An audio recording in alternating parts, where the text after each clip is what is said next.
Naging matigas ako sa kanya, Ashley. Pinagdadahan ko siya. Kayong totoo pala na nagbabalik loob na siya sa atin. At ngayon, wala na siya. Patay na ang aking ina. Hindi ko man lang nasabi kung bakit ko siya tinitiis. Yun ay dahil ayokong saktan niya ako muli dahil mahal ko siya. Mahal na mahal ko ang aking ina. Pareho lang tayo ng nararamdaman nila. Huli na rin ang lahat para sabihin ko.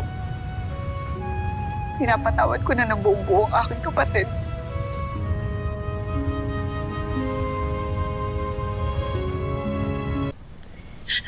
Na muli silang babalik dito. Magdadasal ko po yan araw-araw, Ashley.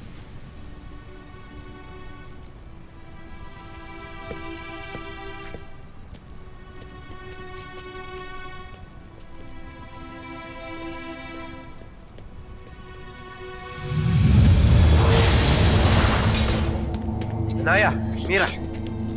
Anong nangyari kay Perena? Danaya, nahahawakan niya na siya? Wala na siya. Patay na ang ating panganay na kapatid, Elena. Mirena. Mirena. Ina!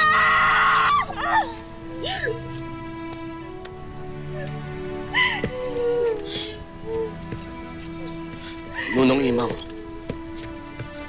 pagkatapos tayo iwan ng ating reyna, ngayon si Sangre Perena naman.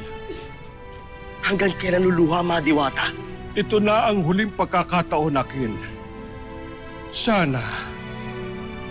Ay.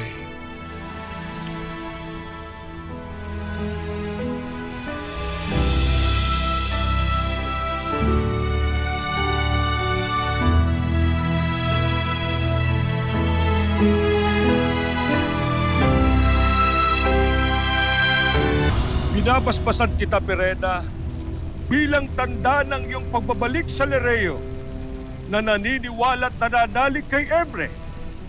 Nang sa ganon ay hindi ka mahirapang makapanhik sa kanyang tahanan. Paalam. Aking ideya. Naway makarating ka kasi kinaroroonan ni na Khalil, Amihan, at ang ating inang Reyna. Nang sa ganun ay sabay kayong makabalik rito.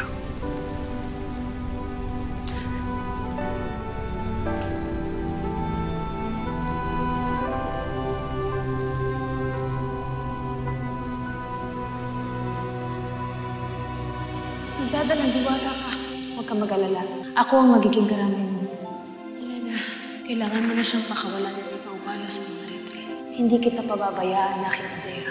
Tila naghihintay ka na muling mahalin ng Baro. Hindi ba? Sheda Perena, Hindi mo kailangan magalit sa akin, Elena. Pagkat hindi ito pang-uuyam. Magkustais kong sabihin sa iyo na uunawaan kita.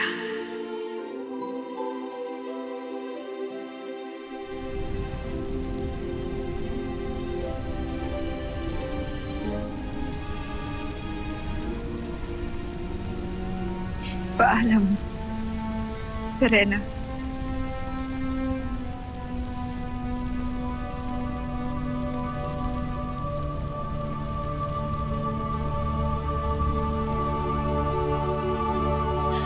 Tawaran niyo ako. walang kapatawaran sa isang taksil, Perena. Kamatayan ang dapat sa isang ahas na gaya niya. Danaya! Kahit na hindi kami magkasundo ng aking kapatid, kilala ko siya. Batid kong hindi siya magsisinungaling. Hindi pa ako handang maniwala sa iyo, Perena. Ngunit huwag kang mag-alala dahil hindi kita itatawa. Lalo't kailangan ka namin.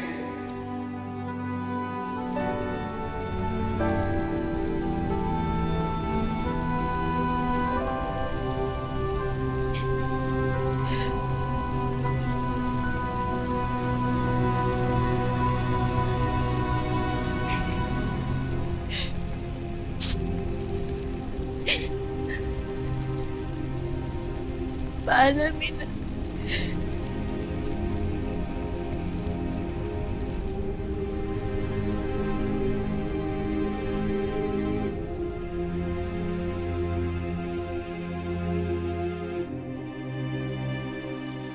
Bigyan mo ko ng pagkakataon upang magbago para sa ating dalawa. Ayoko nang maniwala sa'yo. Dahil hindi ka na magbabago kahit ano pang mangyari. Ano pa bang patunay ang nais mo ipamalas ko sa iyo? Kapag hindi ka na makasarili pa rin, kapag napatunayan mo ng gaya ni Inang Amihan, na isakripisyo ang iyong sarili para sa nakararami. Kung pinaslam mo sana siya, mababawi mo na sana ang 2 brilyanteng hawak mo na. Hindi ko siya maaaring pastangin dahil pag ginawa ko yun, Lalo mo lang pinapakita sa akin na hindi ka para sa mga diwata. Mga po sinaksak si Hagorn. Ginawa ko yun para sa'yo. Nakita mo na, Mira. Hindi lubhang napakasama ng iyong ina. patawarin mo ako. Hindi mo kailangan humingi ng tawad. Lalo't napakasarap magsakripisyo para sa iyo, minamahal. Patawarin niyo ako.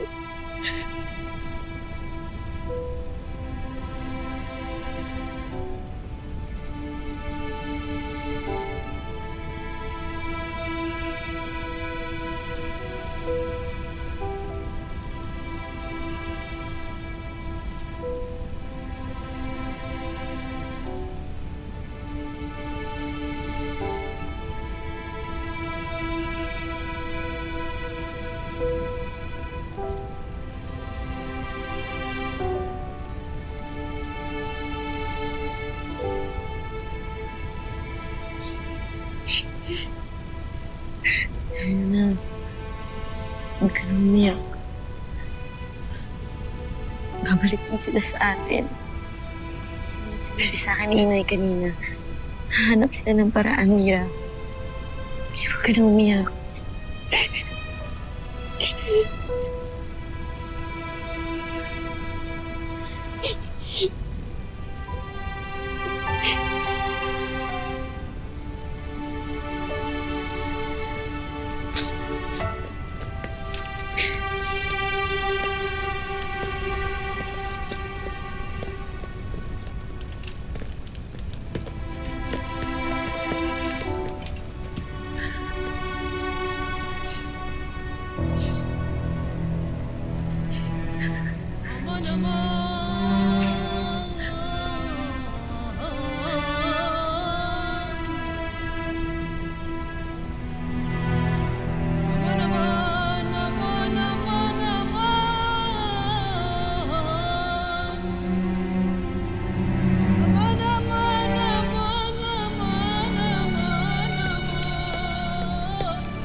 Magbigay pugay!